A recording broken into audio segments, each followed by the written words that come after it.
So today we start with the first part of this assignment, and it's going to be the 12 steps to the Navier-Stokes equations. And in the previous lecture, we introduced the numerical discretization, which is based on finite differences, which is a method that is believed to have been introduced for the first time by Euler in 1768 or something, yeah, 1768.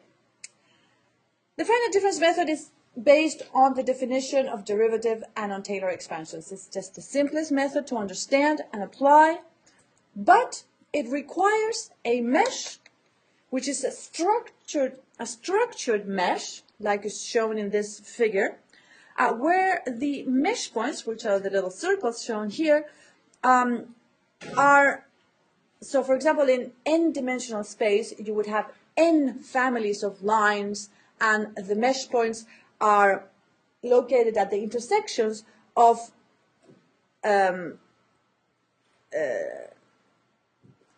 lines of different families, and they can lie on only one of the lines of each family. I mean, like in this case, that's, I'm generalizing, but in this case, it's a 2D situation, so you have two families of lines, horizontal and vertical, and each mesh point lies in the intersections of those families, of those vertical and horizontal lines, and each mesh point can be in only one of the lines of one family, okay? That's what I'm trying to say. So it's a very structured sort of, you must have this structured grid to do finite difference. You can't have triangles or anything other than this, okay? So that's the limitation in case, for whatever reason, this mesh doesn't work for your problem, then you're out of luck with finite differences. But as long as we can do this, it's the simplest method to apply and understand.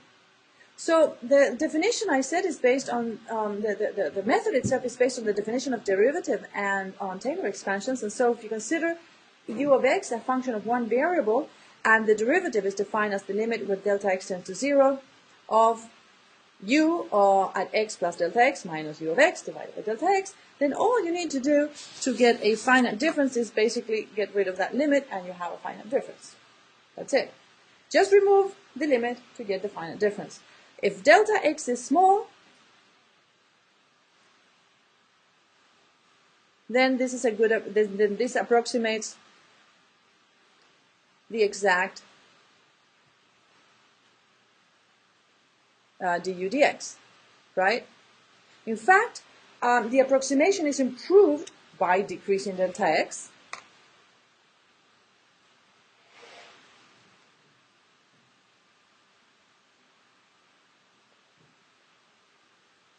Decrease delta x.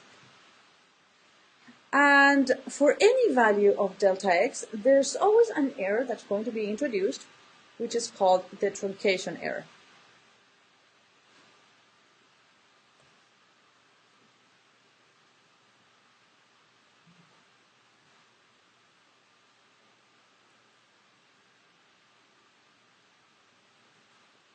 Truncation error. And let's get rid of that. And so definition of order of accuracy. This is simply the power of delta x with which the truncation error tends to 0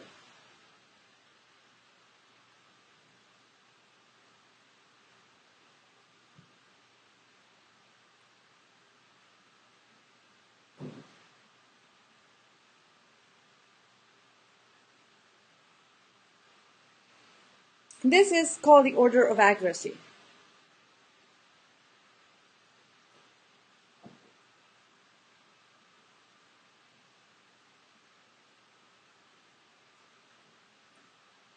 Of the difference approximation.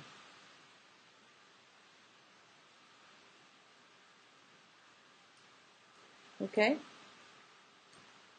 So using a Taylor series expansion, we can see, with a Taylor series, we can see that a forward difference approximation, which we introduced last class, and a backward difference approximation, both are first order.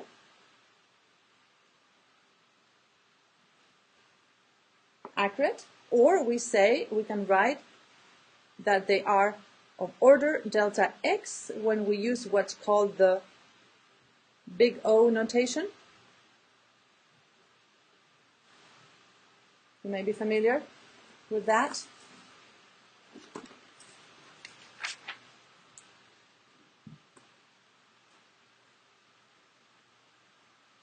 All right, so we're going to be revisiting that quite a bit. To each time we introduce a new finite difference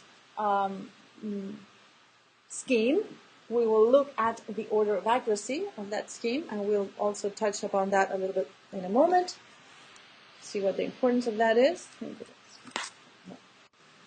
Okay, so we did this last class, but let me just remind you, both the forward difference and backward difference we looked at. So both forward difference and backward difference are called one-sided.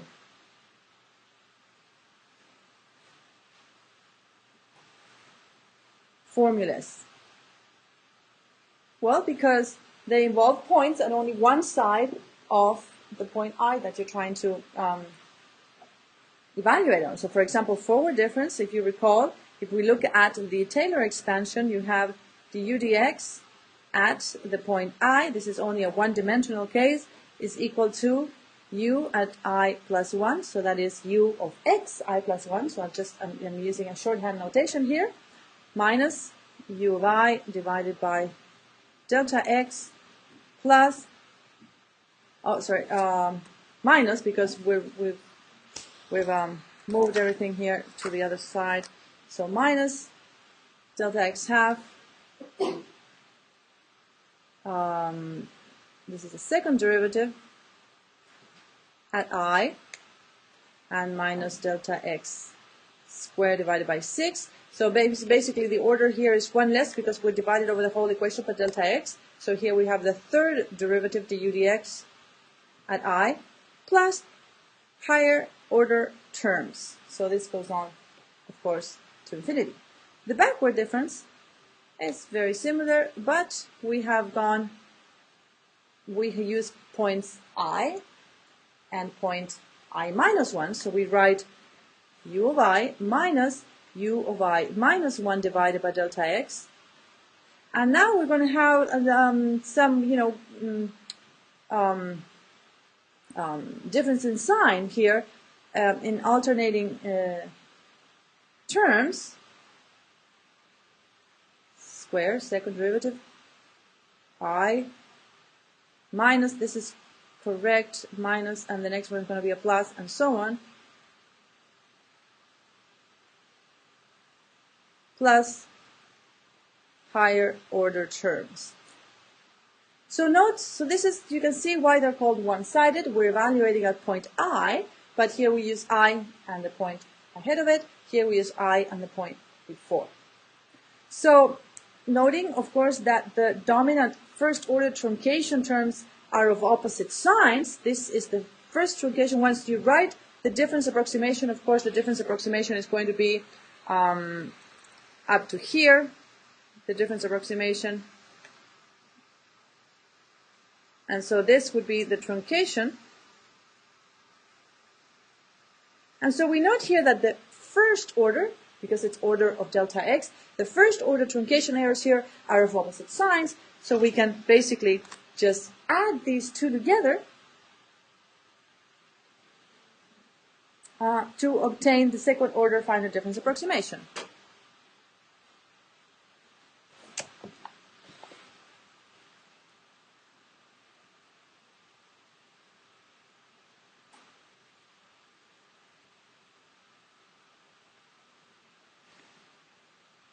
Du dx at point I is equal to ui plus 1 minus ui minus 1 divided by delta x, and this term cancels out, and I have delta x squared. Of course, there was a 2, but the 2 cancels out everywhere.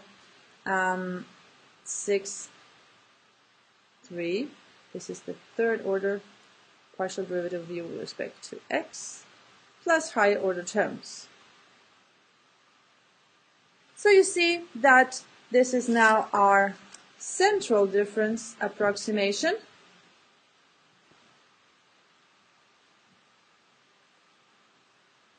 And we have a truncation error of order delta x squared. So to understand what this means, okay, well, yes? Because I added this together, so I got 2 here, 2 here, 2 everywhere, and then cancel out. There is no 2 for the first term if you add it together. That disappears. For the first term. Oh, that's right. There is no 2. So there should be a 2 down here. That's right. There's a 2 down here for that reason. Good. Sorry about that. Yeah, that's the 2 that, sorry. That's the 2 that I was missing. Let me do the correct color here. Yeah. Okay. So, to understand what that means, thank you for that.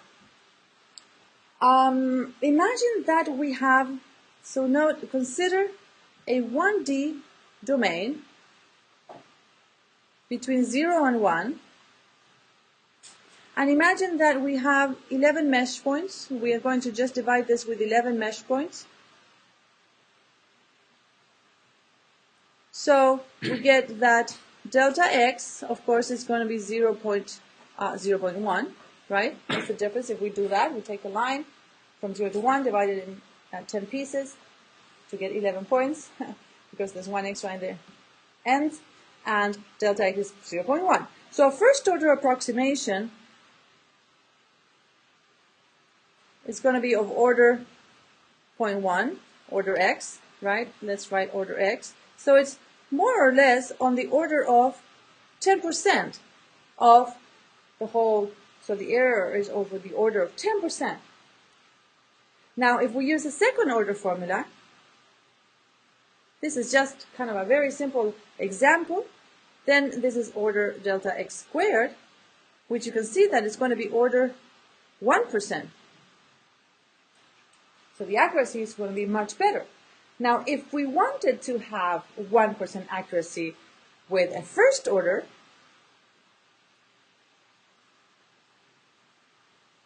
we wanted an order of accuracy of 1% with a first order approximation, then we would need 100 divisions. We would need delta x to be 0.01. So that we get 101 mesh points. Just to understand that, therefore, it would be a much higher cost with a first order approximation to obtain the same type of accuracy. 100 times compared to 10 times. You have to apply the difference formulation 100 times, and in the other case you have to apply it only 10 times. Right? So it's a lot more computational work. This is just what it means. It's a lot more work. So that is one reason why one can prefer to perhaps go to higher order methods. Okay. What else? Okay. Another point is, let me just erase here. Okay. So now note also that the first order finite difference formulas for du dx at I can be considered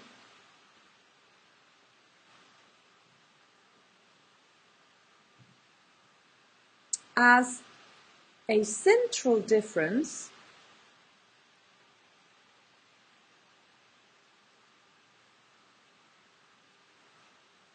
with respect to the midpoint.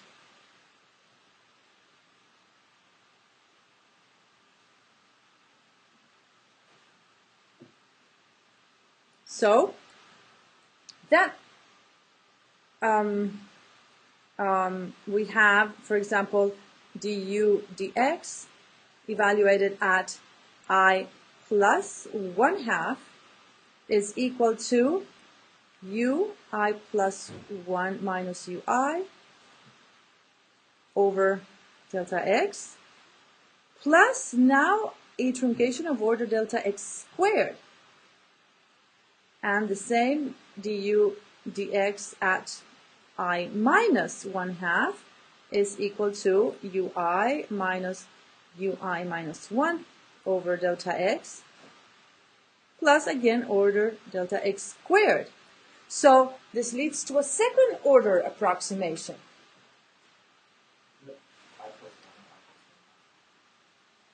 No, this is I plus 1/2 here and I minus 1/2 here, but on the other side I have I plus 1 and I minus 1. So I'm looking at a central difference, so I'm taking a point, basically a mesh point on each side of the midpoint. Right? That's how I'm looking at it. I'm just looking at the same formulas and seeing that they can be considered, they can be interpreted as a central difference formula, but for the midpoint. Okay? And this is very interesting because we gained an order of accuracy by considering the same exact formulas, but for the midpoints. This is just remarkable. It's a very simple thing, but it's very interesting that we gained an order of accuracy. And this can lead to some very creative schemes later on. Simply by considering, so we gain an order of accuracy using the same expression, which is the same formulas, only by considering it as applying on the partial derivative at the midpoint. Okay? So this is more or less a reminder of what we did last class with a few extra bits. So let's now we're going to talk a little bit about the simplified model equations. So remember the Navier-Stokes equations, which is what we want to do. This is a little discussion leading to the 12 steps. So recall the Navier-Stokes equations. We have in the Navier-Stokes equations the unsteady terms. We have the convective derivative, the convective terms here, which involve first order spatial derivatives. We have the gradient of the pressure, and we have the diffusive term over here involving second order derivatives in space.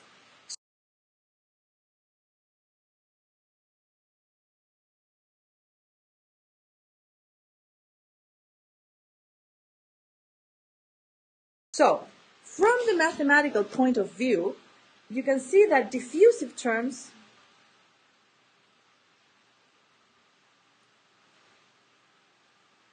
appear through second order derivative terms.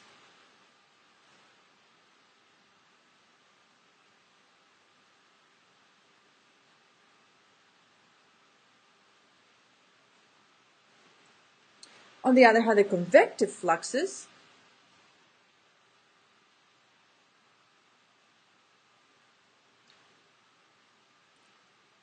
appear as first order derivatives in space,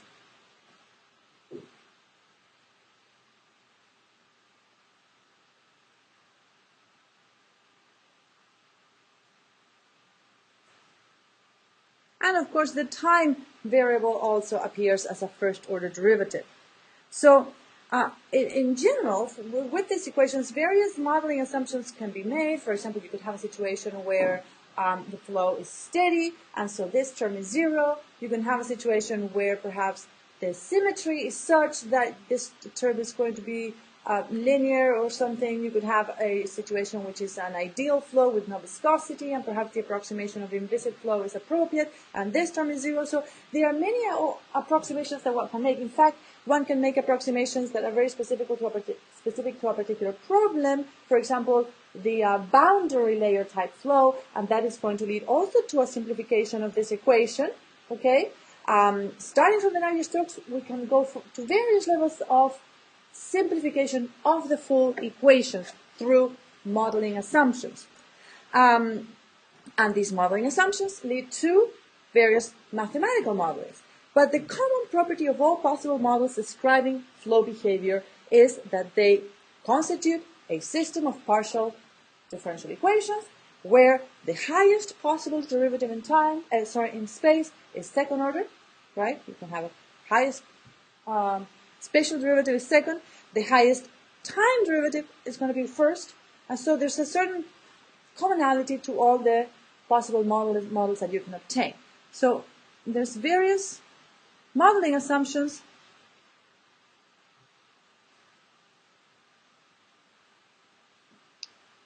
in VISID, etc., leading to model equations, which are simplified, okay? But these all have a common property, and the common property is that they constitute a system of PDEs and in space or space-time, and the highest space derivative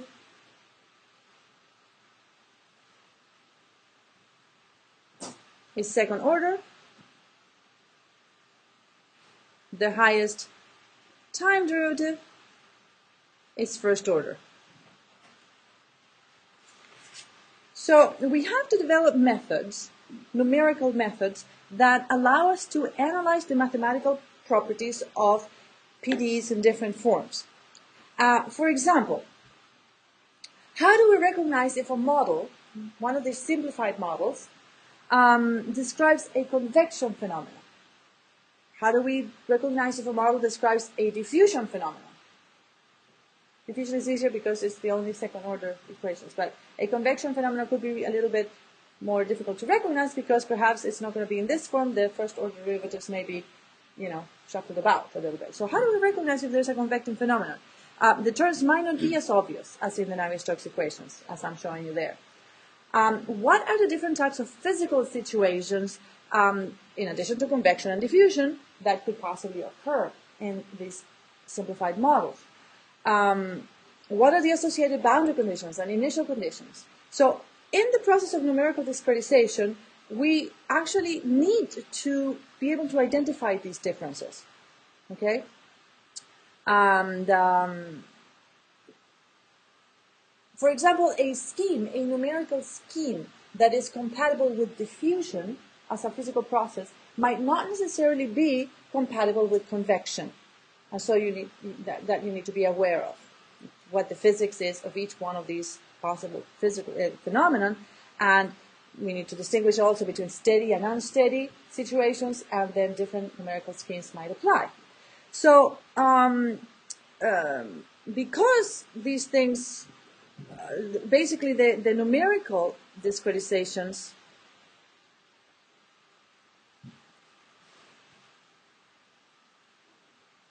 must be appropriate,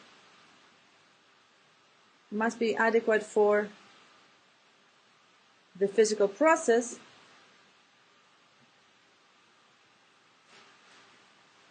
for example, convection, diffusion, unsteadiness, no, an I there. So basically the properties of the equation can vary significantly, for example, if you add the time dependence or remove the time dependence, and the numerical methods need to be appropriate to the physics. And so for this reason, we benefit very much from studying model equations. Model equations are simplified forms of the basic convection diffusion equation, if you start simplifying Navier-Stokes equation to consider the simplest form that you could get, then that's what we're going to do, that's what we're going to look at, and then we're going to build up to the Navier-Stokes equation from there. Okay? So, we're going to study first the most simplified form, and which would be just convection and diffusion, and then we're going to make a further simplification. We're also going to take out all of the unnecessary complexities, for example, extra space variables that really, complicate the things, but it's not essential. This further simplification, the most kind of extreme simplification that you can imagine is linearization. So getting rid of this nonlinear condition here. That's going to be the simplest. So remove unnecessary spatial coordinates, spatial dimensions, and remove the nonlinearity, and study convection and diffusion separately. And this is how we can get started with some practical exercises leading up to the computing the Navier-Stokes equations.